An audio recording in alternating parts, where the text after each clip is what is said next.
Good morning, everybody. Welcome back to Ad America TV. Back again with me, Fifi, and I want to welcome all of our audience and members joining us online this morning. I hope you guys are doing well and, of course, staying safe during this pandemic of COVID-19. And for those of you guys who are joining for the first time with us right now, I want to remind you one more time that Ad America is the U.S. Embassy American Center here in Jakarta, and our mission is to provide a space for young Indonesians to learn more about the United States. And yes, we're temporarily moved to a solely digital platform, but don't worry, you can still enjoy us from the comfort of your own home. And this morning, we're going to discuss about our future spaces, how interior design is changing in the time of Corona. And before I start the event, I'd like to break the ice with a little game. As usual, I have the question for today's event, and the question is, which American designer is known for their prairie style? Is it A, Michael S. Smith, B, Elsie DeWolf, or C, Martin Lawrence Bullard, D, Frank Lloyd Wright? Okay, you guys can answer the question by just drop your answer at the comment box for each platform of our social media. And goes the same with if you guys wanna leave your question for the Q&A section later on, just leave your question at the comment box for each platform. And don't forget to take a selfie and tag at America's Instagram account during this event. All right, I think that's it for me. I'll see you guys again at the end of the event. And now, let's just start the event. I'd like to pass it to our moderator for today. Please welcome Ibu Lina Gan, Editor-in-Chief Indonesia Design Magazine. The floor is yours.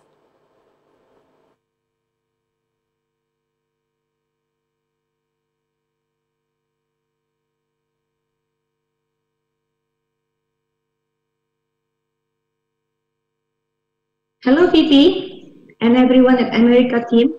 Thank you for having me today. To all of our viewers, good morning to you. Thank you for joining us. I'm Lina Gan, the Editor-in-Chief of Indonesia Design Magazine. Today, we will discuss how the pandemic has changed our lifestyle and daily activities. One thing is in common for sure is that we get to spend a lot of our time at home now. We can do our work from home. We get to watch our children go to school from home. And some of us also take new hobbies like gardening or cycling. So we get to notice many areas around the house and we find many clothes. And at the same time, we also need to create new spaces to accommodate our new hobbies. I know many of my friends and acquaintances have renovated their homes and offices. And now when we do go out, instead of being in a closed aircon room like we used to, especially here in Indonesia, now we prefer to be at places with more indoor ventilations and outdoor facilities. Here with us are the three experts who will share how the pandemic changes the design world, architecturally and interior. We will hear how they approach on designing current and future home, office, and hotel. Each of the designers earned their degrees in the US. All of them have lived and worked in different parts in the US as well. Although each of them will share different functions today, they have a lot of experiences in designing all kinds of projects. So by the end of the talk, all of us will learn on how to plan or renovate our home, office, or perhaps apartment and hotel buildings. We will also have question and answer session at the end of the talk. So guys, please have your questions ready. Well, let me introduce you to all of our experts. First is Alex Bayusaputro. He is the founder and managing partner of Genius Loci that have operations in 6 cities and 4 different countries. Alex went to Fashion Institute of Technology and then he continued to Parsons School of Design in New York City in 1992. After working several years in the US, he went to Singapore in 1997 before coming back home. With over 29 years of experience in the field of interior design and architecture, the firm has won numerous awards and recognition, both regionally and internationally. To name a few are Design et al. And Architecture Awards in London, Design Excellence Award and Government SME Award in Singapore, A Design Award in Lake Como, Italy, and in 2018, 2 of the firm projects were nominated for World Architecture Festival Insight Award in Amsterdam. And the latest one in September and November 2019, another project was nominated for the Property Guru Award for the Southeast Asia region. And our second expert for today is Santi Alaysius. She's the co-founder of Domisilium Studio. It's an interior design company based in Jakarta and also the MDO, a product and exhibition design company. Santi also teaches at LaSalle College in Jakarta. Santi obtained a Bachelor of Arts in Fashion Marketing and Management from the Art Institute of Seattle in 2002 and a Bachelor of Fine Arts in Interior Architecture from the Illinois Institute of Art in Chicago in 2005. Both she graduated as summa cum laude. Her work in the US began at Tom Felicia Incorporated in New York in 2004, where she was involved in designing US Pavilion for the World's Fair 2005 in Aichi, Japan. From there, she moved to Simeon Diary Design Group in Chicago, where she worked until 2009. During that time, she has won multiple awards, which one of them was for her design work for the beautiful Waldorf Astoria Hotel in Chicago. Since Domisilium was founded in 2009 by Santi and her business partner Humphrey Teja, the firm has completed various design works for multinational clienteles, ranging from restaurant, office to hotel projects. And finally, our third expert, today is Yohannes Mochtar, who is the principal designer and founder of Renovatio Design Studio. He is based in Surabaya. The firm is a creative company providing interior architecture services for commercial projects and selected private residences. Yohannes graduated from Michigan State University, where he obtained his Bachelor of Arts in Interior Design and a Master of Science in Building Construction Management. Since he returned home, he has worked on several projects ranging from private residences to international hotel chains, office buildings, and apartment towers. So, without further ado, let's welcome each of our speakers today, Alex, Santi, and Yohannes. Let's start learning from Alex. Alex, please go ahead. Good morning, Lina. Thank you for the introduction, and also thank you for the opportunity for us to share our view and our what we have done in the effect of COVID to our design industry. So let me just share my screen. Okay, as you know, we are actually at an unusual time. In our lifetime. This COVID happened to have a quite big impact to our life, our habit, our pattern. But we all know that this is not the first time this happened, and it won't be the last one also. We did have a Spanish flu in 1918. We got HIV, we got Hong Kong flu, we got swine flu. Well, we gone through all that, but the COVID did came in quite a big impactful. So if you look at the history, design industry actually was changed also because of pandemic, right? One example that happened was in 1933, Alfa Arto and his wife Anio actually converted one building, designed a building called Pamio Sanatorium. During that time, all the building was quite dark, very classical, all that. And this sanatorium is actually to cure tuberculosis. And during that era, tuberculosis was cured by a lot of good air, a lot of sunlight, clean environment. So what they did is actually convert all this a very minimalist building, right? And that era actually are changing quite a number of design movement, which is the Bauhaus, the Corbusier. As you can see that Mies van Roo also in the House Plano, he elevated the building from the ground, which is unusual during that time. And the whole idea is actually to limit the humidity to the ground or the floor. And same with the Corbusier at Via Savoye here. Right. So we done a lot of residential, and the typical on the left here, I'm just looking at a graphic. The left side is actually the building. Sorry, hang on, something just popped in. Right. Hang on a second. Look at my screen now. Okay, the building on the left was actually how the residential is being constructed or designed usually. You got a big land and then you got big block of the building. The kitchen usually located at the back, right? We started converting a lot of building nowadays that creating a separate pavilion, right? The whole idea is actually separate the guest house or a room from the main house is for isolation. If just in case any member of the resident having a flu or sickness, doesn't have to be COVID or anything, they can be actually stay there to avoid contamination or contagious to other member. The other thing that we do that quite important was actually moving the kitchen to the front. I say we do a lot of receiving thing, you know, delivery, all that. The kitchen is one of the area that's being using as a receiving thing, and we actually move it to the front so people don't have to travel all the way to the back of the house. And this has been done in the States for quite some time, but this thing is getting back into popularity. And at the same time, by separating the building, we are actually injecting a cross ventilation. Plenty of sunlight, you got more window coming into the space, interior space. This is some of the plan of the building that we have done, but the problem is the building is still under construction. You probably only can see by next year or the year after. One example here, the guest house, the gym, and entertainment room was placed on the back, which is a separate pavilion from the main house.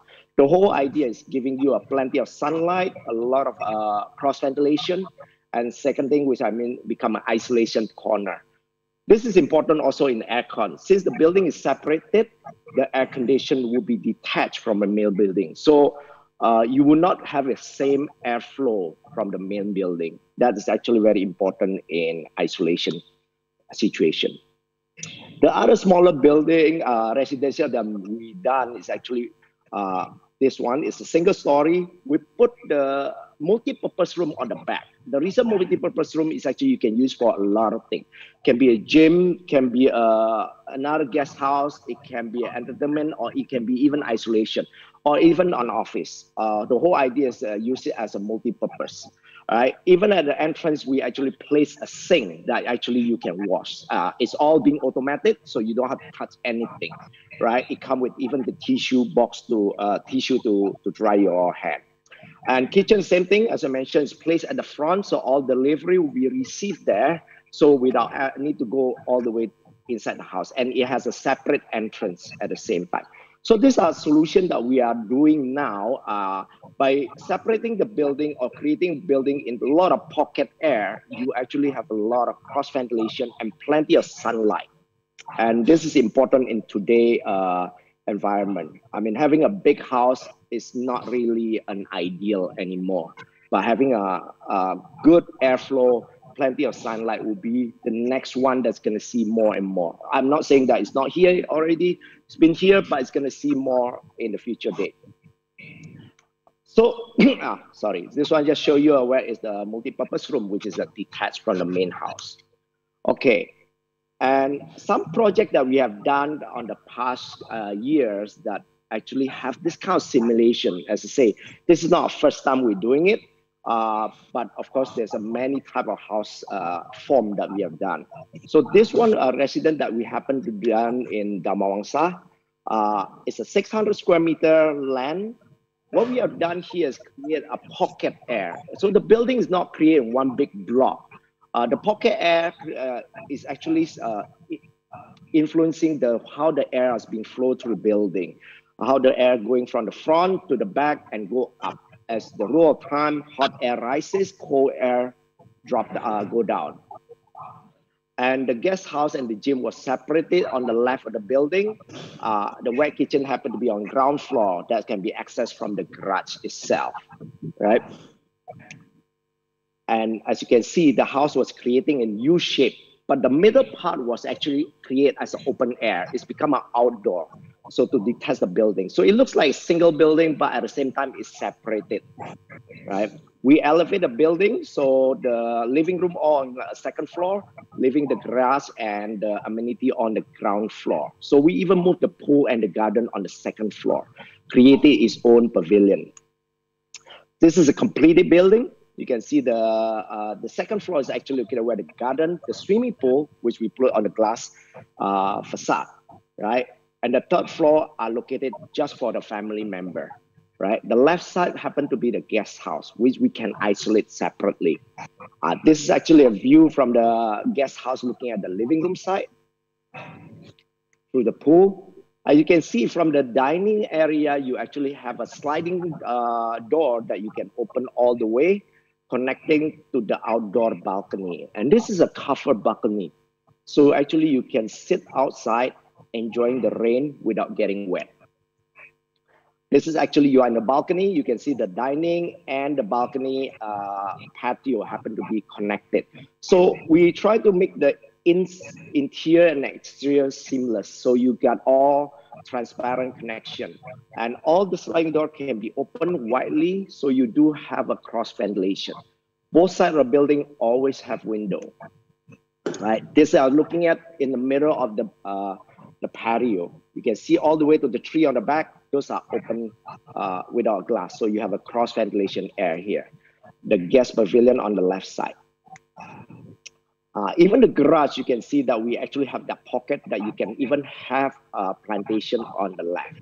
So even the garage are not dark at all, right? And the corridor on the third floor also can see to the void, to the ground. This is the view entering the residence, right? This is the living room. We have a double volume to create a space, and you can see plenty of sunlight, right? Which is good for hygienic also, right? Even the living room you can open, that the garden are connected, part of the indoor, right? The left and right all have a sliding door, so definitely you got a good ventilation coming here. The master bedroom, right? And even the bathroom, we can see the private garden in the bathroom, and you can see the sliding door can be open. Even the bathroom will have a good cross ventilation,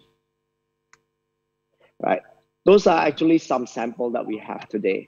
So I'll pass back to Bu Lina. Thank you very much. Thank you, Alex. What an impressive house. When can I move in? Well, we can ask the resident for that permission, right? I think we have a lot of questions for you later, but I think I will save it for the end of the session. Let's move on to Santi. Santi, the floor is yours. Thank you, Lina Gan. Thank you, At America, for having me. Today, I am going to share. Okay, hold on. Go. Okay. So I'm going to share about how I see as a professional, there are 5 things that is changing during the COVID-19 time this year. So number 1, what I see, there's a lot of need of having to have virtual space and physical space combined environment, because there's a lot of like working from home, there's a lot of like Zoom meetings going on, video conferencing. So this space is needed at homes and workspaces with adequate daylight and lighting, and as well as good acoustic environment. So in the past months, I see there's a lot of like also very home renovation and office renovation to accommodate these needs. And also in the market, I see there's a lot more work and living furniture concept with acoustic features, something that the kind of style that you can put in your home or either at work, or maybe making some a proper space for you to work at home. So last year, my Domisilium's sister company called DMDO, we launched this furniture line called Materium together with Materium. So Materium is our client. So the concept of this furniture line is basically we're merging the work and living furniture and lifestyle as well. So because we saw this happening in the horizon, and this is prior to COVID-19, this was launched in September 2019. And if you can see here, there's a lot of these lines are very soft, and the color palettes are very also pastel-y, and it has that really relaxing feel as well. And of course, it has to be stylish because we're targeting into like the millennials and maybe not some of the millennials. So this collection line has been doing really well. As you can see, you can flip from like this table here can be changed into a dining table, and then at night, and then you can work on it also actually during the day. As you can see, this is also an example of what you can do in a smaller space, like an apartment, where you can have a little pod on the right for your private phone calls, and that little cocoony look. It creates a really nice acoustic feel and effect while you're doing your video conferencing. And which on the left, you can have a proper desk for work. Coincidentally, just a year after this line is launched, iPhone 12 is also launched with the same color palette. So I think this is a really good coincidence. So you can pick any of these cards to match your iPhone. Number 2, the things that I see that's also get changing in an interior design world is actually space planning and circulations and physical distance measures. There's more and more personal bubbles that people are actually trying to in outdoor public area. Example are like spacing for queuing lines in banks, in malls, even in elevator cabs. Now people are doing, they are acting differently than before the pandemic. Smaller group of people are actually, they're trying to be having their own little groups while they're hanging out outside, uh, as well as this distancing sitting in the on the F&B establishment. Better ventilation system for healthier indoor air quality and daylight exposure is also very important during this time, because we do not want to have very bad air just circulating in indoor. And as what Ibu Lina Gan said, we also wanted to experience more of the outdoor more than the indoor nowadays. So for the example is like this kind of like design. This kind of like personal domes for F&B establishment is designed by a French designer. Number three, we as interior designers, we have to rethink selections of materials and design with public health in mind. There's a lot of materials that were actually specified only for hospitality. I mean, only specified only for hospitals and medical facilities. Nowadays, now resurfacing to just commercial places and also residentials. Um, we wanted something that is antibacterial, easy to sanitize services, and also what is very important, also creating a very like soothing environment with beautiful color palettes with calming effects. Very nice. I think the trend is going towards like very soft like cream scents and pastels, because it has that really nice warming and calming effect in this very stressful time. Also, the usage of locally made products, such as locally products such as um, natural wood from locally sourced. They're actually the reason why they wanted something local, because it is better for economical value, because we don't know what will happen if the border will close again. So it's better for actually for us to use local material and resources for projects, especially for commercial projects. Touchless technologies and voice control for public facilitation, such as washroom and doors, is also implemented in a lot of like areas such as malls, uh, maybe schools. Well, there's schools, public schools are still like doing schools offline, and some other like offices, mostly office buildings, because we do not want to have more get in touch with services that is not unsanitary. So we just completed this project. It's a new office for a construction building material called Taco, and they are we're using a monochromatic color tone with really like soothing um, ambience and very nicer and good lots of daylight, because they needed this to have some great productivity. As we speak, actually, they were adding more screens, those safety screens on in between the seatings, because they're doing like work from home 50% now. They only have like each um, row, they only have several people instead of having it sitting full like this. But and we also provide a lot of like smaller conference rooms for them for Zoom meetings and whatnot. As you can see, we also have some privacy cubbies like over here. Those are for private phone calls and private Zoom meetings.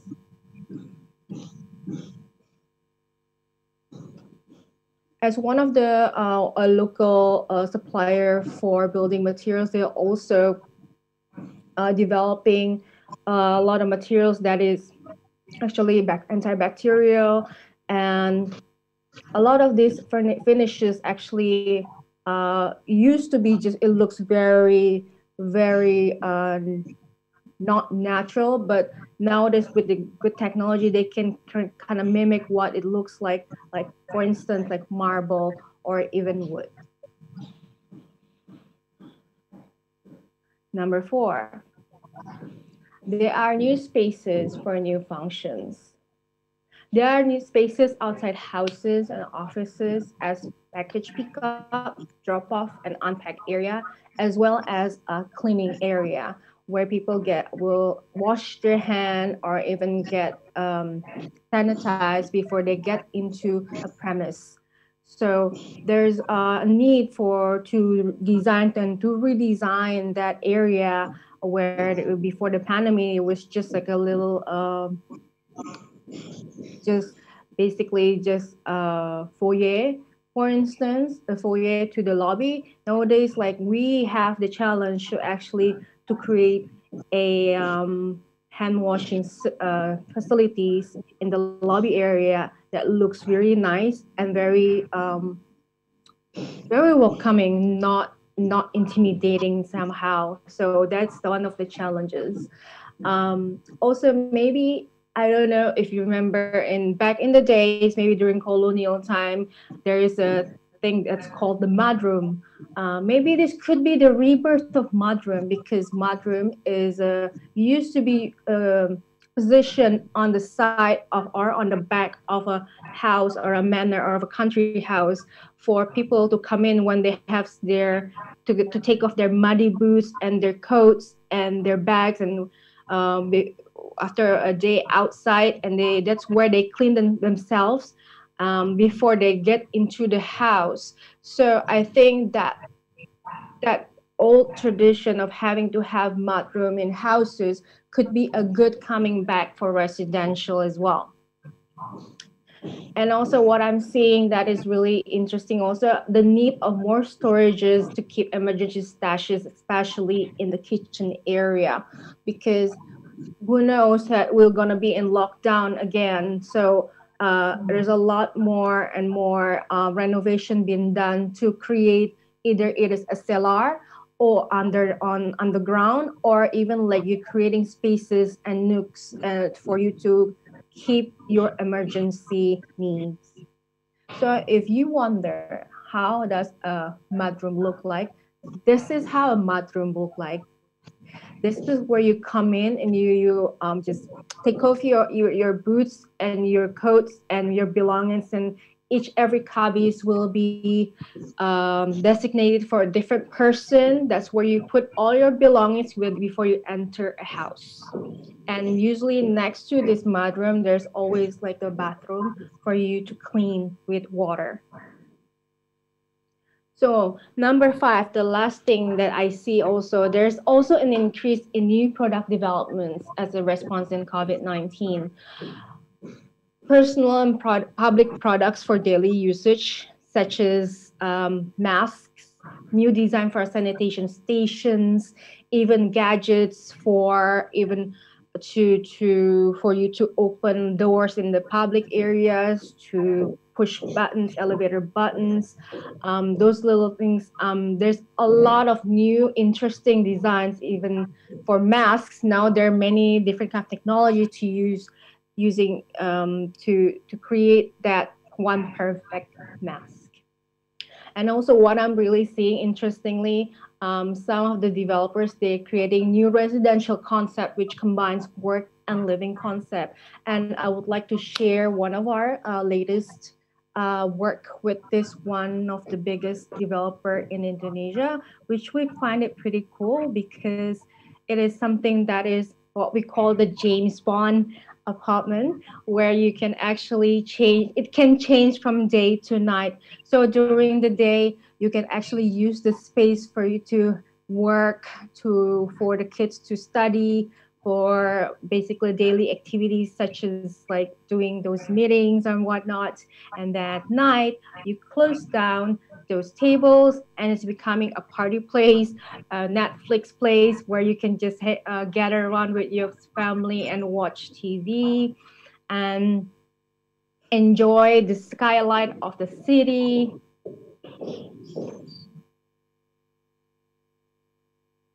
And this is the day and night. During the day, you can work in it, and then at night, on the other side of the room, you can change it and flip it into a bed. So it could be another additional bedroom as well.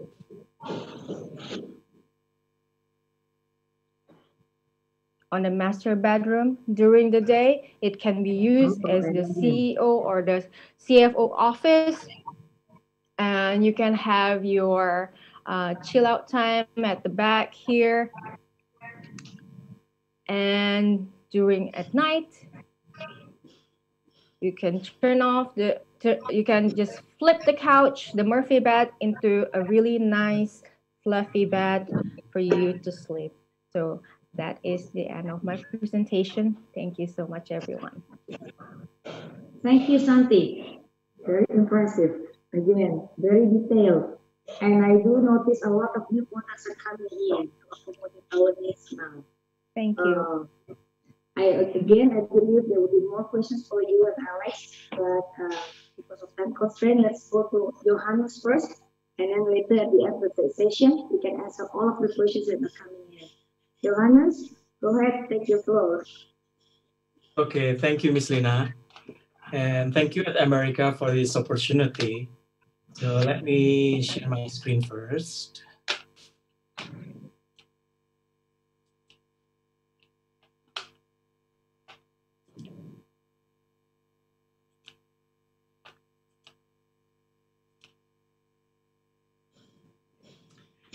All right, so morning everyone. So the question that I'm trying to give perspective on today is how interior design is actually changing during this global pandemic, particularly in the public or commercial projects. I will discuss this particularly in connection with some hotels, apartment towers, or public access projects that we currently handle. There are 8 areas that are impacted by this pandemic that I would like to touch upon as shown on the list. And I believe some of them are actually been discussed by my peer, Santi, as well. So let's start with the first discussion. The fact that people still have to travel to conduct businesses during this challenging time is making us familiar with the term working far from home. Basically, this is the other side of the spectrum from work from home that many of us or many of you might have experienced during this time and previously also presented by my peers. Since these people have to travel, one of the reasons being for business purposes, this is where the changes in hotel design play important roles. As design professionals, we ought to be more sensitive about how people are adapting with this so-called new normal way of living. As such, in hotel project that we are contracted, we shall be in compliance with the health regulations that are enforced, evaluating what people need nowadays, and sensitive with their psychology as well, since they are having to travel and working far from home. So for example, in regards to compliance with the health protocol, in our other projects that we are handling, we designate a sanitation corner here at the hotel entrance, typically consisting of wash basin or automated disinfectant spray and body temperature monitor. But the point is, more specifically, we need to pay attention to the design so that it doesn't merely look as an add-on. And it doesn't diminish the aesthetic look as well of the hotel facade. Some of you might have familiar with the complex design, might not have familiar with the complex design of a commercial projects, but I'm trying to point out a few things. So on this particular is the layout for all the dining or the hotel main restaurant area. We also thoroughly think about the new layout of the new restaurant, aligned with the new way of serving meals. As we know that basically we get rid of the open buffet counter and self-serving style due to health and sanitary reasoning. So we provide also an emphasis on individual open kitchen or serving stations right here, so that the guests are still enjoying the bountiful choices of meals. However, F&B can still stick with health guidance. For those who are not familiar, open kitchens or serving station practically is a standalone cooking and preparing area that we can watch the staff and being served directly by the staff, and typically are divided and grouped by the type of foods or beverage served. So going back to the layout, we also provide more open planning, somewhat distance and versatility of seating arrangement. Instead of trying to cramping and maximizing the number of capacity of seatings, we can see a lot of open spaces here and more versatility basically for the management of the hotel to rearrange everything.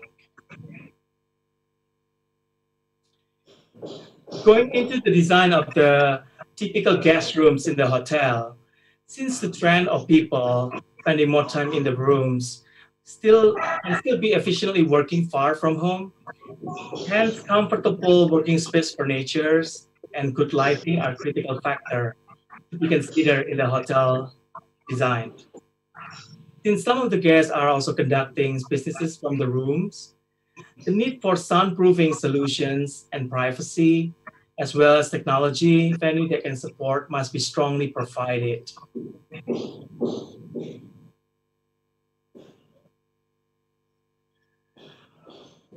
With this tendency of guests spending more time in the rooms, we can see that all the beautiful sitting area that we've created in the hotel rooms are finally being used. There's something nice about hanging out in the bedroom, actually. If there's not enough space for a sitting area, we might try to fit in a small sofa at the base of the bed instead of a bench to make it feels homier. That's what we did in our projects. Basically, anything that makes guests feel more at home and comfortable instead of stressing out or fearing this pandemic will ease and give a sense of comfort for hotel guests. In tune with making those guests feel more comfortable is about the idea of embracing Zen living. It is the second area that I'd like to touch upon, basically. Since the moment guests step into the hotel, we need to induce the relaxing and serene atmosphere. This is critical to set the mood of the guests so that they can enjoy the experience of staying in the particular hotel. So in this particular project, we set up the lobby. It's more like a resort style so that people can feel more at ease and relax as soon as they come into the hotel. As a consequence of this pandemic, sanctuary-like places inside commercial or public buildings will also become a trend. Thinking, for example, designing or designating a small relaxing and reading corners, somewhat private for that people or for the guests, they will appreciate it in the big lobby or common area. It makes them feeling more relaxed and welcome in the hotel. So we designate this area, it's more like private, secluded.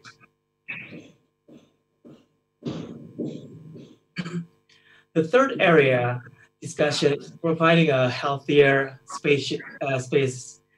Basically, healthier space themselves are quite self-explanatory.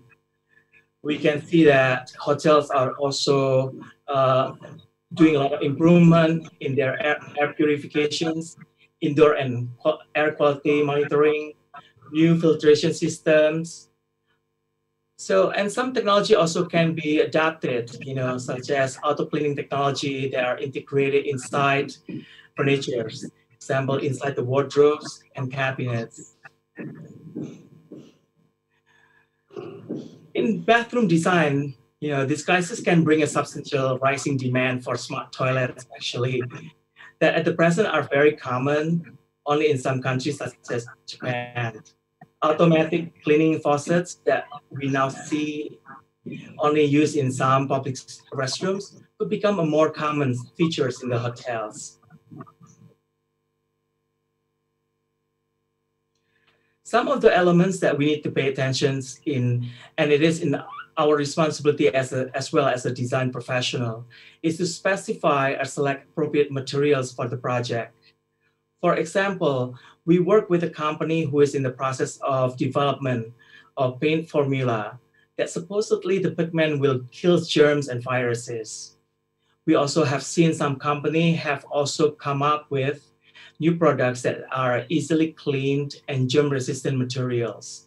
So some of these materials have been selected for our projects to help the maintenance and the cleaning process of the hotel. We need to be educated about those materials available in the market and specify accordingly for the success of the projects during this challenging time. Fourth area that we touch upon relates to adapting technologies in our specification and design. Let's be honest, before we didn't have the need to avoid touching surfaces, right? We might have thought about like smart technologies were just something which made our lives easier and our space is more trendier looking. But now we are considering how many hands can touch the doorknobs of our entrance, especially if we live in the apartment building or a hotel, for example, or touching the button of an elevator that we need to use it. That's why vocal control or motion sensor has really becoming a trend now to reduce the need for touching certain surfaces and helping to be more hygienic as well. This subject has been touched upon by Santi as well. We adopted this belief as well that the new spaces has been created for new functions in this pandemic. For instance, in this apartment project that we're currently working on, one of the things that has been absolutely accelerated is because of of this pandemic is for sure is online shopping, and consequently, of course, also home delivery.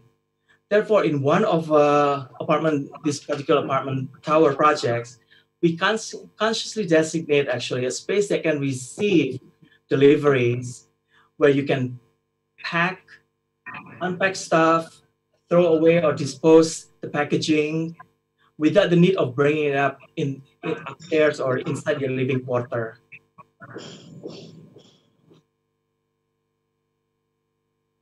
Next subject is going to be greenery, actually.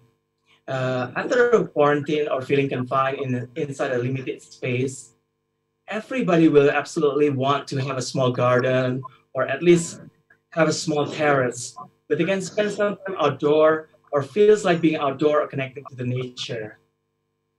We try to be conscious about this matter and coming up with the design concept of bringing outdoor, indoor. We explore new ways of incorporating greeneries inside the common areas.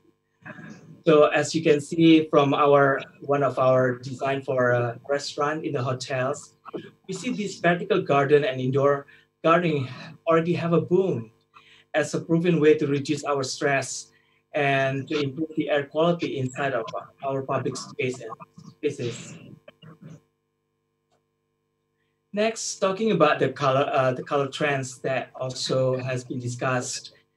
This pandemic has certainly spurred a feeling of unrest, grief, and anxiety among people. So they are having a tendency to crave more colors that instill a sense of reassurance or comfort. From experience, I expect to see more gravitations toward hues that mimic the sensation of being in the nature. Warmer color is also trending as well.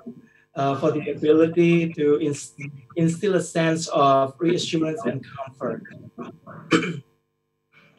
These colors somewhat promote internal peace in an age where mental and physical well-being are critical.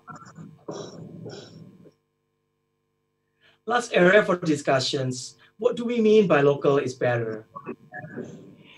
We are facing through some challenging times in material supplies and everything, especially for commercial project, it has to be pre-planned far ahead in time. I see the trend that we see the government efforts to restore the economy. So by giving benefit or incentives toward local productions, they have more cutting edge or better productions. In our project, we also incorporate local productions for reasoning to gain control over the lead time and procurement in these somewhat uncertain import issues. So we have to deal with a lot of issue problem with the import material availability, and hence we go to the other route. We start looking at the utilizing or incorporating like a local productions, for instance, like a synthetic rotant and some craftsmanship that could be done locally as well. So lastly, my hope is that the pandemic is going to be it's not going to last forever, but it will certainly have an impact on the long term of our psychology. One thought come across my mind was that people will finally understand the importance of a good design practices. Designing our space is not just about making pretty stuff, as we know.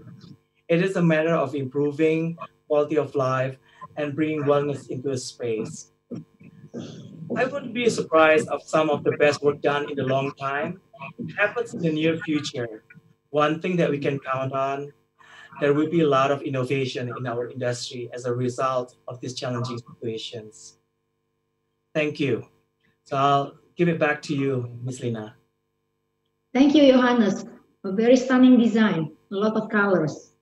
I think everyone is ready to go on holiday. So the next time we'll go on traveling, we look forward to staying in one of your hotel design. Okay. We have now Vivi and at America team and all of the designers. We have few questions already coming in. I think the first question should be for Alex, since this is about presidential questions. So here you go, Alex. Hello, how can I make my living space more spacious or appear more spacious?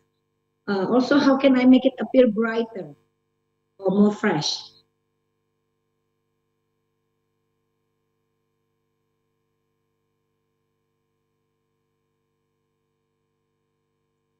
Mas Alex, you're still muted. Sorry, I was on mute. Okay. So the best way actually, if you can have plenty of window, obviously it's going to be brighter.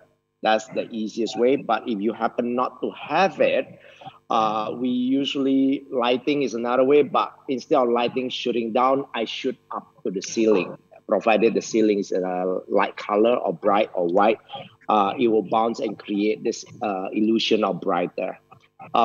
For creating a bigger space, placement of furniture is very important.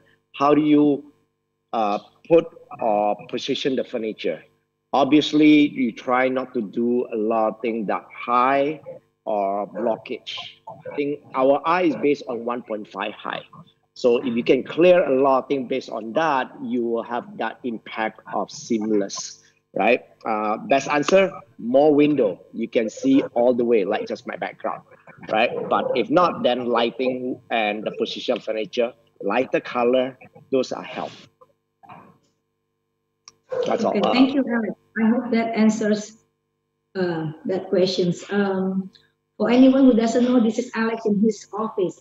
Again, lots of windows, a lot of air coming in.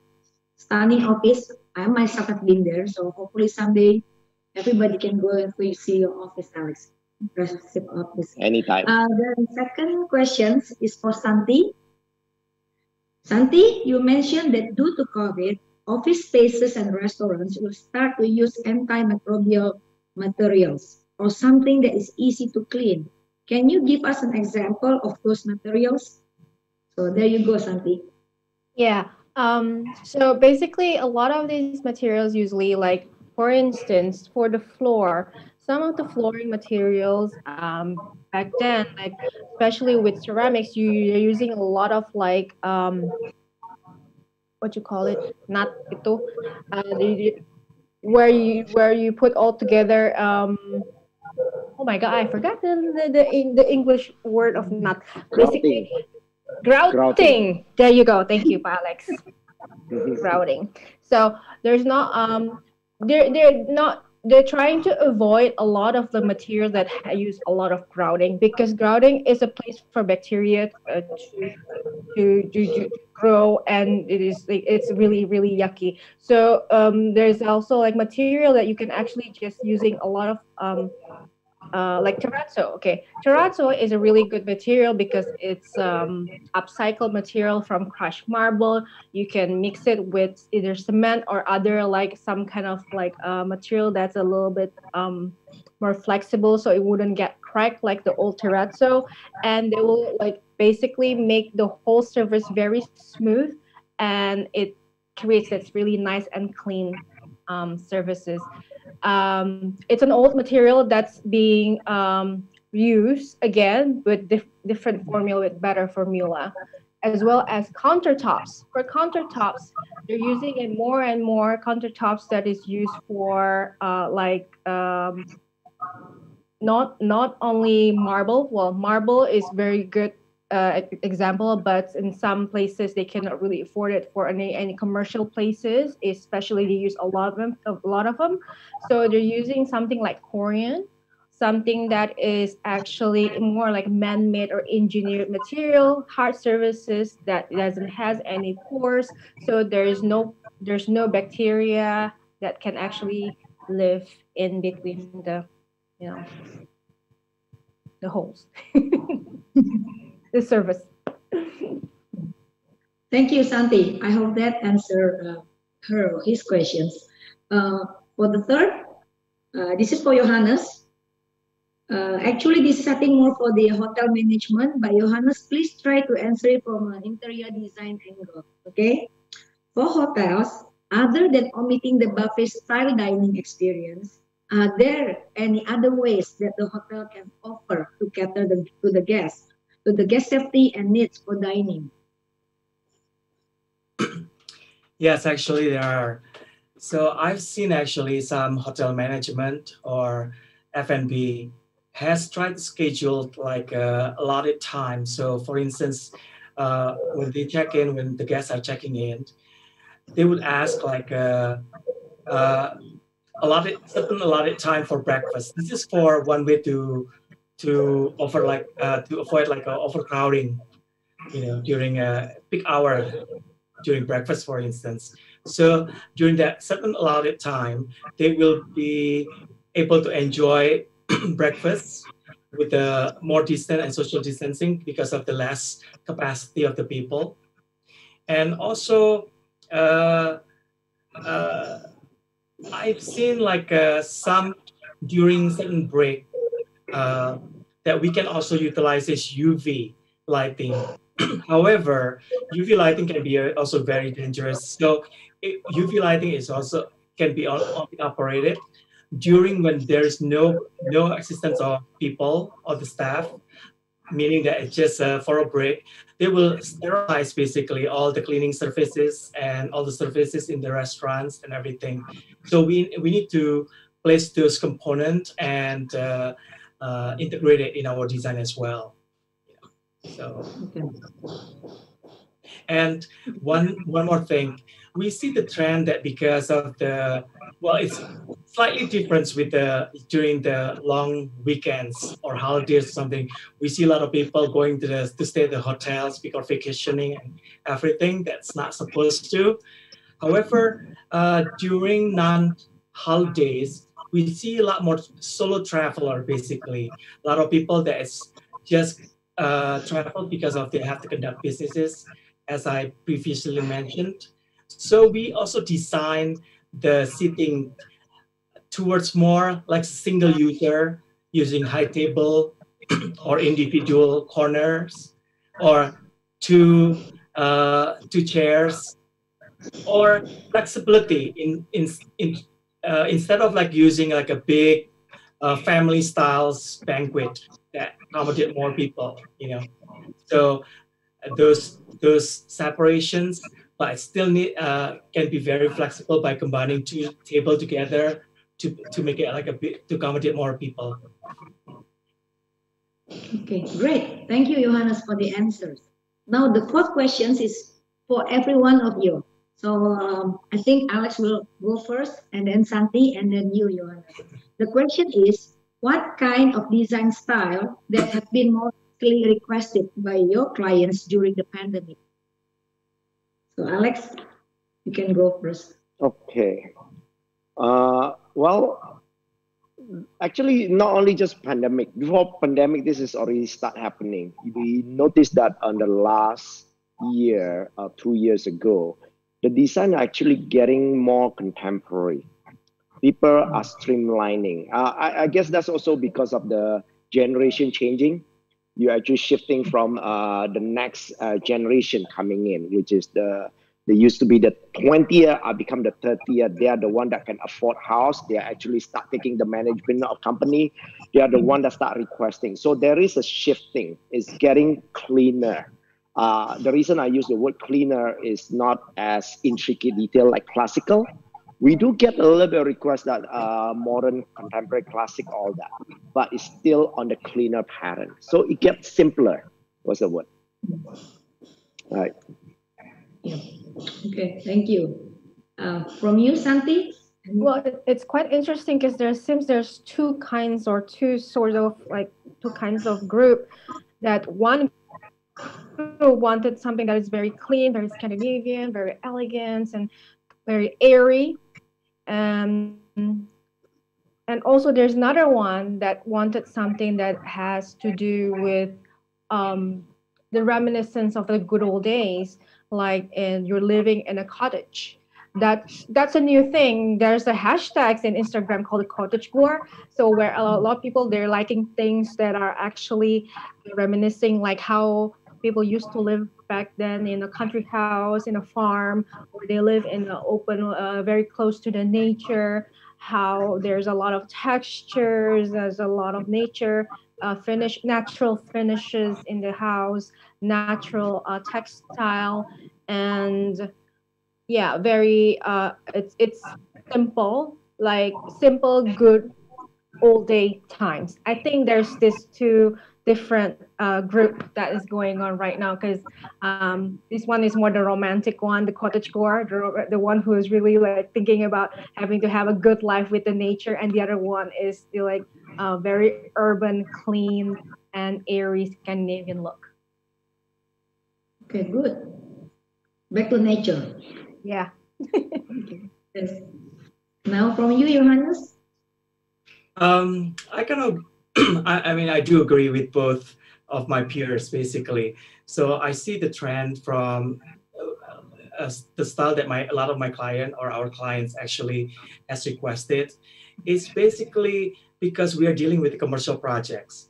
So first of all, so that means we are dealing with a big budget. It's always about budget, budget, budget.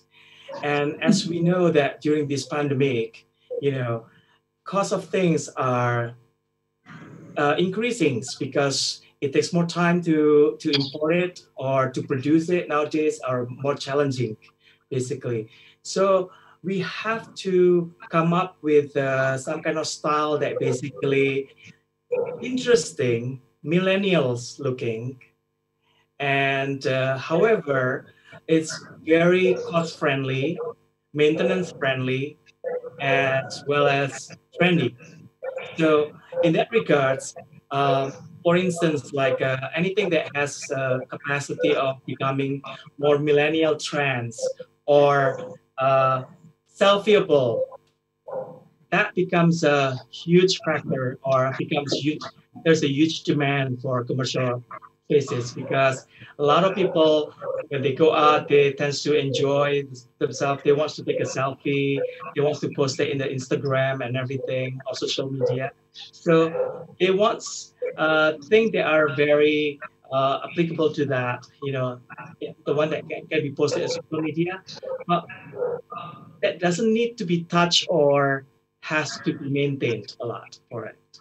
So, but practically to answer your question, it's also the style is basically contemporary, more contemporary millennials. Okay, there you have it. Okay, the next question. This is also for all of you guys. In Indonesian, it is apa tantangan terbesar di industri interior design dan architecture selama pandemi? So basically, what is the biggest challenge in architecture and interior design during the pandemic? So Alex, you can go first. Our side will be material. I mean, we got a lot of halting of material. That's why what Santi and Yohannes was explaining, using localized. So a lot of things have to be resources localized. Everything on the delivery get delayed. That's one of the things. That's what caused the delay on the project. And of course, during that time, social distancing means there's not much work. There's not much worker allowed to be on site and a certain site. So that also caused the timeline get shipped back, right? Okay. And for you, Santi? Well, yeah, it's quite similar, but in a way, I see this as an opportunity for us to actually, as local designers, we have to be more creative and like maybe working together with a lot of vendors, like trying to like solve this problem, how and developing new products even from our local materials. Yeah, I see this as an opportunity, not only materials, also actually one of the other thing that is quite challenging is when you have to do presentation with material. I think it's easier for you to actually to be face to face with the client, so we can talk to them directly and for them to touch and feel the material. That's something that we actually we took for granted back then when before for COVID-19, because that's a really important process from design. I think that's one of the challenging. So we have to be very smart about when we're presenting on the Zoom and then we're sending over the material. Then I think that's the challenge, and how to train your team to be able to present better on, virtually. Yeah, I agree. I can understand. Yeah. Finally, Yohannes, what are the biggest challenge? On top of those topics that my peers have mentioned, I will touch upon the surviving our own business. Basically, that's one of the challenges for designer and architects. Basically, how they can survive their business during this pandemic. One thing that I could share is basically maintaining a relationship with the clients. Long-term relationship with client is very critical, meaning that we have to give an extra. We have to give an extra attention to the client. We have to understand where they're coming from, what they are sensitive about, what their needs are, especially what the challenges what they are facing during this pandemic. So by being sensitive about that, it's proven to be quite helpful because we can come up with a solution that are creative, but also at the same time giving solutions to clients' issue or problem, and that will help maintaining a relationship and surviving our business as well in this pandemic. Yeah, thank you, Yohannes, for bringing that up. I think many industries got hurt badly during this pandemic, and hopefully all of us can stay in the business, survive, and then when the pandemic is all over, everybody's building. The next question is again for all of you guys. This question isn't specifically for COVID, but what was the most interesting project that each of you have done during your professional time? So, Alex, if you can name a project that really interested for you. Well, we did few. I think exhibition is one of the interests that we can explore more. I mean, we did, I think 2 years ago, uh, actually we did few. We did for Fritz Hansen, the carousel that can rotate for exhibition. We also did Alice in Wonderland that we use a very surreal uh, effect to portray the message. Actually, this year we have another one, but it got postponed probably to next year due to COVID also. But exhibition, yeah, because there's no rule. We can't. We are able to explore our creativity and the joy of having without any boundary, right? Okay, how about you, Santi? What is the most interesting project at Domisilium Studio or yourself have done? Well, we just completed our first design for this, our first time designing convention. It is a convention hall. It is a church. It is also that has Sunday school and everything that has to do with the church, and it's a banquet hall all in one. It's the JPCC Church Sutra Hall in Alam Sutra. So I think that's really interesting because it was our first time ever doing such a project, designing a hall, having to learn about acoustic system, having to learn about the lighting, things that we never touched before. And there's a lot of complexity in it, and it involves so many different kind of consultants and teams. I think that's one of the latest one that we think it's a really big learning curve, and we're very happy with the result. It's actually already open, but because of the COVID-19, it's not hasn't been really in use well yet. Yeah, good to know. How about you, Yohannes? I'll try to answer it more in general way because I feel like the question is asking me who's my favorite child, basically. So, but I treat it like every project is quite interesting and challenging for me. However, my most interesting and challenging project are actually hotel projects because hotel project is quite complex and we have to deal not only with the aesthetic value of it. However, we also have to understand the flow of operational, the management, the operational of the hotels, and then the engineering, maintenance. So we have to completely understand that as a designers, to be successful. So, in short, basically, my hotel projects really teach me a lot, basically, and I learn a lot from my hotel projects. Okay, thank you, Yohannes. Alex, Santi, and Yohannes, we still have few questions. Hopefully, we still time still allowed. So let me read another question. This is again for all of you guys because this is quite crucial. This is for our children in the future. The question is, how about schools? Should they also change their design or their building materials due to the situation? So Alex, can you maybe perhaps advise what you think about? We can't run. Well, okay, we cannot run away from this issue. Yes, there will be adaptation. There will be a lot of new material coming in, and educator, teacher, all that. Yes, it's good for them to start exploring what's new. As I will mention, we are working few product. Copper is another material that is going to get very popular because of the characteristic of the material itself that is easily to eliminate bacteria compared to stainless steel. And steel, which we have been using for a long time, as charts changing. You're going to see this more and more in the future. As Santi mentioned just now, Korean, which we have a long time ago, synthetic material, all are coming in more and more often. Yes, historically, we already seen that. The building used to be classic, but because of pandemic, we are cleaning it up. And through time, there will be adjustment. Yes, it will get a more cleaner, simpler due to this issue also. It will take time, but it will go through that direction, right? Yeah, very useful information. Thanks, Alex. How about you, Santi?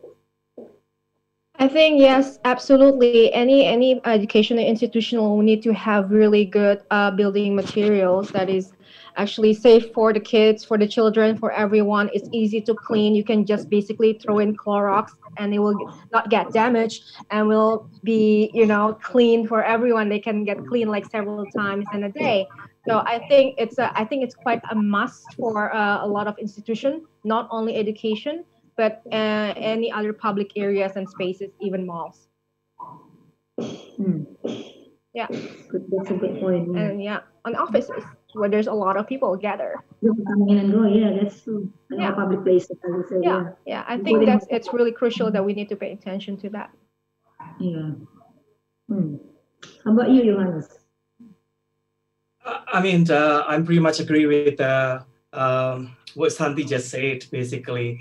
And the thing is that coming up with the design or materials that help to be maintained, easy to be maintained or easy cleaned, is playing quite important role actually in the educational system. So also technology by introducing like technology limited, because nowadays they have to limit the number of the peoples, like for instance like the nanny that has to normally take the kids to the, or the parents that normally comes to the school as well. So because of that reasons, so how do we deal with that? Maybe security monitoring, because I've seen some products that has been shown for schooling systems to help with this, coping with this pandemic actually. So yes, basically we have to deal with the technologies, material selections, and the system. Interesting. Thank you, Yohannes. I'm learning a lot as we go here. It's like I'm in the lecture in the university. So I hope all of our viewers are benefiting from this talk show. Another question is that about colors. Santi mentioned about pastel colors. So what you guys think of the new trend that will be booming soon? Anyone of you can go first, or Alex can go first in terms of colors? Well, lighter color, yes. Santi brought up pastel, lighter color. Something soothing was the word. I think the word is soothing. Something make you calm. That will be what we see more. We do have an injection of stronger color. There was a green was happening, but I will see they will be shifting after this pandemic. Apparently, this pandemic changed a lot of game. So you see more of adaptation toward this, right? People want to something that to cool them down. Right? Soothing color like earth colors, maybe, yeah. Earth color, light gray. I mean, those are the color that and maybe mellow color, depend on the flavor that your preference. But either way, the word is soothing color. So you can do a still neutral color, or you want to do colorful but toward the mellow color. Yeah. I think so. Soothing helps. It's in a time of stressful like this. Yeah. Okay, how about you, Santi? Yeah, I pretty much agree. But it like those natural, neutral, soothing colors with warmer tones, and also there's a lot of like some freshness. Also, I see in the horizon. There's a little bit of fresher, like different kind of blues. It's more like a lighter blue that's very crisp kind of blue that has that really nice and calming effect, but freshness at the same time. Same thing with the green. It's a different kind of green, more like a crispness kind of green, almost like a very light pistachio green color, and combined really nice earthy beige or beige color and cream, something that is very warm and soothing. It's like a big warm hug. Oh, thank you, Santi. How about you, Yohannes? You have the same opinion, or you have different taste? Perhaps Santi's heart could be like a trending color as well. You know, this iPhone color. Actually, yeah, I predicted that like a year ago. Good prediction. Yeah, good move. Well, from our experience in the projects, you know, there is a gravitations toward like a color that mimic actually the sensation of being in the nature. So, as Alex has mentioned, uh, green is quite popular. You know, tones of greens, but also I've been quite successful with the warmer colors because warmer colors tends to be really trending nowadays.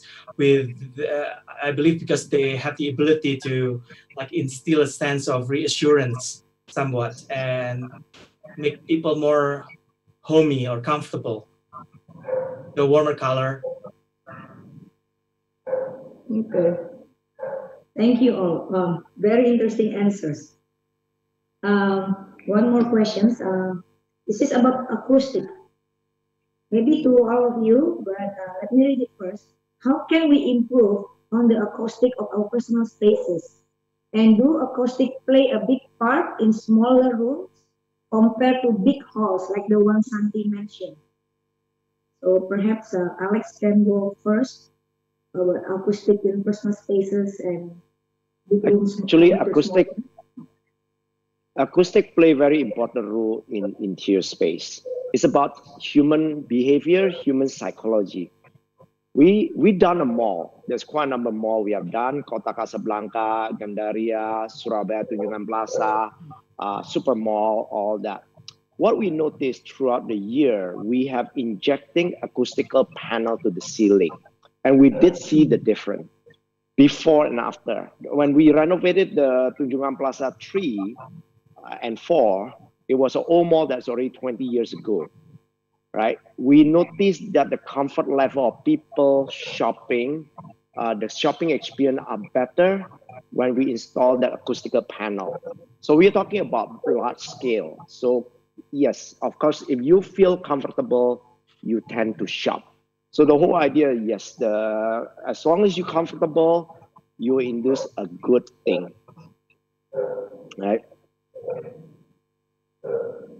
Thank you, Alex. How about you, Santi? Yes, I think either it is a small space or a big space. I think to have a nice, comfortable level of acoustic is very important because it does have it has to do with your well-being as a human being. People tend to feel think they can think clearly and they behave better when the ambience is more quieter, not so much distracted with so many noises. Especially with living in Jakarta before pandemic, everything is so loud. Jakarta is so crazy loud, and it gets people crazy. And sometimes I just want to stay in a place where it's just very calming, very nice. There's no voice, where you can just even think and do your work and be focused in whatever you do in everyday life. So I think it's especially very important in homes even.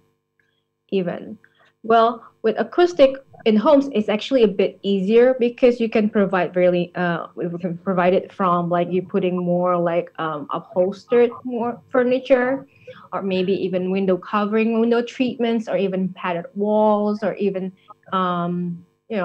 just something softer that actually can actually give that nice and warm feel as an additional as plus with acoustic. I think that it's really because human and naturally human likes to be in a cocoon, right? So if to have a nice, comfortable space to live in, cozy space, a cocoon is what you need. Even in public spaces, you need to have public spaces cocoons. Yeah, I agree with you. Yeah. Thank you, Santi. Yeah. Thank you. How about you, Yohannes? Since you design many hotels, For me, acoustic is definitely plays a big important role actually in our design decisions because well in a commercial space like a hotel, privacy, soundproofing is very, very critical because we don't want to hear what our neighbors or the guests next door are being loud about, So we need our own privacy and everything like that. And also, we see that a lot of trends nowadays, people are working from home. So it is also critical to have some kind of soundproofing or insulation as well, because, uh, people work from home. They are doing a Zoom meeting. They don't want to have the kids running around or being loud. They need to separate like a room that provide those kind of a barrier basically. And however, uh, in designing, actually, sound insulation can be achieved by simply material selections. It doesn't have to be specifically like a acoustical panel or anything like that, but also anything with the soft material like fabrics, draperies, rug or carpet will definitely help, you know, uh, absorbing sounds instead of a room that has a lot of hard materials such as like a stainless steel, metal, or anything like that, or glass. It will be bounce around. So just the combination or the balance of material selections, you know, unless if we are specifically for needing a soundproofing, then we go with the acoustical panel. Yeah, I think it's very crucial, especially in hotel rooms. I agree.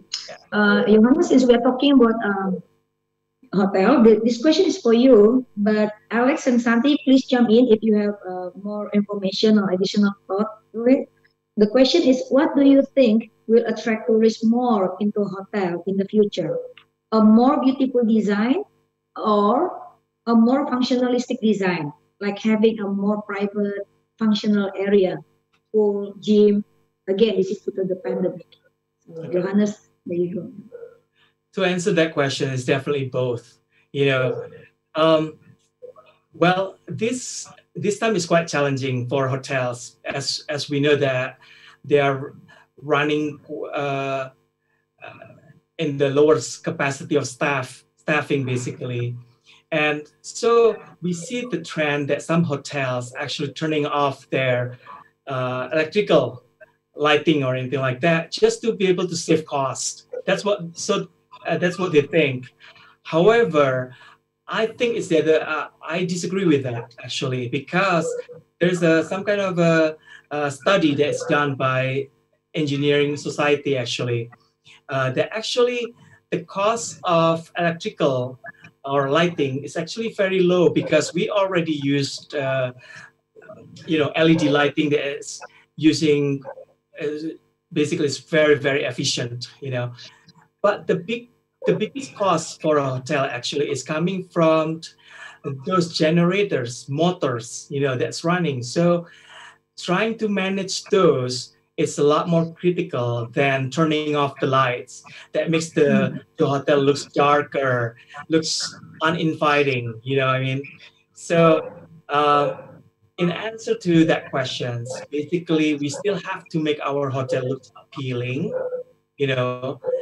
and attracting and welcoming. However, also providing some kind of comfort, sanctuary for people to get away. But also, since people are becoming more individualistic nowadays, so if they can provide also support what the guests are needed. For instance, if they just want to stay in the room, they want to have the comfort or doing their work in the room or something like that. It has to have the technology and also the design that support that functions so that they can perform basically. Okay, very insightful, Yohannes. How about you, Alex and Santi? Both of you also have experiences in designing hotels. Do you have any other additional thoughts about it?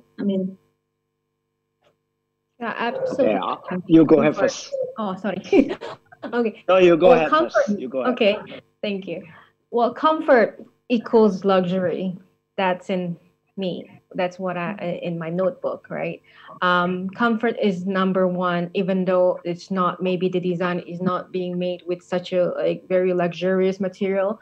But when it is comfortable, what I mean by comfort is actually where you have the right kind of temperature, AC temperature, the right kind of lighting and daylight, the right kind of like furniture with the right kind of like ergonomically sound furniture sizes and all that stuff, and everything that you need actually having to you have it in your own room without having to try to struggle trying to look for that one outlet for you to plug your cell phone, stuff like that. Everything, when everything is provided within your reach, I think comfort is number one, especially with this COVID-19 era. We are actually more we are actually for hotels it's better if you concentrate in renovating the rooms for those comforts, because again these hotels also sometimes becoming the places for the quarantine, the 14 days quarantine time, right? So that way you are actually stuck in the hotel room when there's no comfort. It's like it's almost felt like you're in a prison. So I think that's really important for hotels, and this is the best time to do renovation actually. Yeah, I agree. Yep. How about you, Alex? Yeah. Okay, to me, it's actually experience. Actually, I mean, the future of hotel actually is about the experience. How do you experience the space? I mean, beauty is relative. Beauty is on the eye of the beholder. But having a future hospitality, how do you have a new experience of space that encouraging the person want to be there or stay there. Of course, the comfort, all that will have to coming in. Next thing that I will see a lot more is actually a control by the guests. How do you control the space? Like today, the new hotel will have a seal at the door, which is hardly we do it. So everything has go opposite direction today. That you need to have control that the room already sanitized, which means the seal kind, you break the seal yourself. You know it's been cleaned. So those are what I see more and more in the future of the hospitality. Right? Yeah. Thank you, Johannes, Alex, and Santi. So much information going on here. My mind is growing with so much new lesson I learned today. I think due to the time constraint, we can only answer one more questions. And after this, I think each of you can give some closing statement. So the last question is, since each of you have experience living in America, can you share with us how resident style there different from Indonesian houses? Yeah. So Alex, since you're on the screen, you can go first. Okay. Well, obviously size. I mean, Indonesian house is huge. I mean, compared to in the state. Of course, we know some area and range are big, but the building size here is a lot bigger. And I'm saying, okay, for the super rich in states, I know they have a lot of room, but the size of the room in Indonesia is gigantic. That's what the first thing that I noticed different. Yeah, I agree. We like bigger rooms, bigger bathrooms. Yeah. Huge Anything was from the word. huge, yes. And also, I think Indonesian like to build as big as possible on the land. They don't want to kind of frugy or loose, by use on the land size. Yeah. How about you, Santi? Yeah, I think one thing that me and Humphrey we always like making a little bit inside joke about this is like orang Indonesia sukanya plong.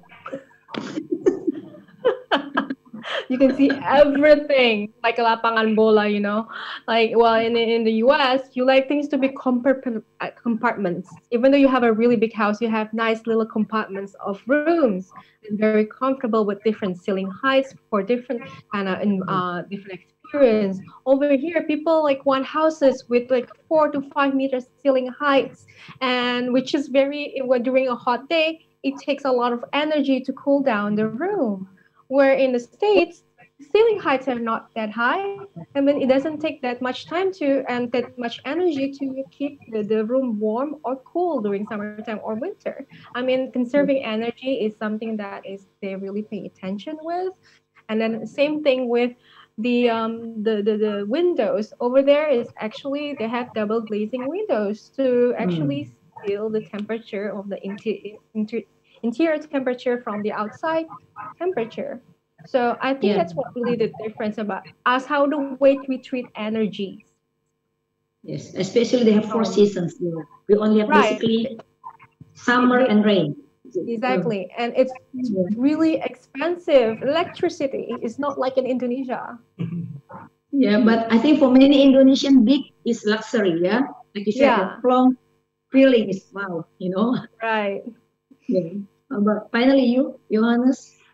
For me, it's about the culture, basically. The different of like a cultural difference. Like in the States, I see people gravitated towards more like an open kitchen arrangement. They like to entertain, so the focal of entertaining actually is more happening in the kitchen. Unlike in Indonesia, they have what's called living room, guest room. Guest room doesn't mean bedroom. I mean ruang tamu kita bilangnya ruang tamu. This kind of concept is actually it's unknown in the States because they tends to welcome people and they tends to entertain people out of the kitchen as well. So that's some of the big differences. And also a matter of taste. It's not about which one is better, but it's just different tastes. For instance, like wood materials. Uh, Westerners are gravitated towards more like a natural looking, natural grained, while in Indonesia, it tends to go with a safer, plain, similar. So if they have a like a spot or something like that, they say, "Oh, it's defect." And while in the States, they claim it as it's natural. It's good because it's different. That kind of thing. So. Yeah. I noticed that. Yeah, many Indonesians like to have a bling bling colors too in their Yeah. house. You know? And I also noticed what you said, ruang tamu or guest room or living room, not really being used effectively now. You know, when we welcome people to our house, usually we sit down in at the dining table area or we call it family room, ruang keluarga. Yeah, yeah. So they're slightly different than American, I would say, floor plan. And also, I noticed in America, a lot of people use carpets. Yeah, maybe because of the four seasons again. In Indonesia, very rarely people use carpet in their homes. Um, okay, that I think that should close our talk today. I just want to ask from Alex, Santi, and Yohannes, do you have any closing statement for all of our viewers? Anything related to design and pandemic now that we have not mentioned earlier? Anything at all that comes to your mind before we end? Before I hand over this to the American team? May I go first? Oh, Yes, sorry, please. Alex. Yeah, go ahead. Go ahead. Okay. Go ahead. Well, as a designers and design professional, basically, we are accustomed to putting like human needs and uh, their their their their wanting first. In this brave new world, we'll see that the skills and abilities of designing its effort to us is by being able to empathize, to have a curiosity, creative, patience, having common sense, in solving a lot of the issues that happens during this pandemic, and just doing a lot of problem solving. I think those kind of skills that we as a designer have will be more crucial than ever needed. Go ahead. How about you, Alex or Santi? You Alex first. Okay, so I think this pandemic time is a really good time for us internally to develop more design, as in like, and also material. We can think about something locally and develop something that is never been done before and never been touched. Um, for instance, I have a friend who's actually developing this vegan leather made from mushroom, which is very interesting, right? And it's very green. So there's a lot of opportunities to do green material, more newfound material locally And I think this is the right time to do it because we would like to just use and specify local materials instead of things that are actually imported nowadays. So I think this is a very exciting time. I agree. Going local again and more Yep. natural. Yeah. So finally, Alex, you got to Being close a the. designer, being a designer, obviously our work is evolved all about the design, solving solution and solving all the problem. And well, in this pandemic time, not only just a doctor that's being used as our important role here, designer actually are working a lot more involvement in solving our living. Our job is about human living as a space. So how we solve this spatial problem and our contribution to the society to make a better living. I will say there will be a lot more younger designer come up with a lot more a new trend or style that we probably didn't know it before the COVID. Say the COVID speed up a lot of things. We also entering number four industrial revolution suddenly, which is supposed to be probably happening in the next 10 years later, but it suddenly speed up. It's happening right now. So we're going to see a lot more invention, especially design and technology, will suddenly merging into one, right? So yeah, we are welcome to see all more of all this new product, new robotic will coming in a lot faster also this time. Thank you, Alex. Thank you, Santi, and thank you, Yohannes, and at America, and to all of our viewers. I don't know about you guys, but I really learned a lot today, and I'm very. I believe due to this pandemic, a lot of amazing or great buildings or interior design will come in Indonesia. And having said that, also the local materials will be fully being used and utilized in many applications of exterior and interior. I think that should sum up our talk today. I'm going back to Fifi at America. Thank you, our moderator, and also all of our special speakers for today's event. Thank you for sharing the great session with Ad America TV. So back again with me, Fifi, guys. So back to our question that I gave you earlier in this event. The question is, which American designer is known for their prairie style? Unfortunately, no one can answer the question, but it's okay. I'm still gonna give you the answer, and the correct answer is D, Frank Lloyd Wright. Okay, so I want to say thank you to everyone who has participated to our event for this morning. So don't forget to follow our social media account. We have our Instagram account, Twitter account, Facebook account at AT America. And also you can check all of our events and about Ad America at our website at www.atamerica.or.id. And one more thing, don't forget to subscribe to our YouTube channel. Thank you for joining with us today. See you next time on Ad America TV. Bye!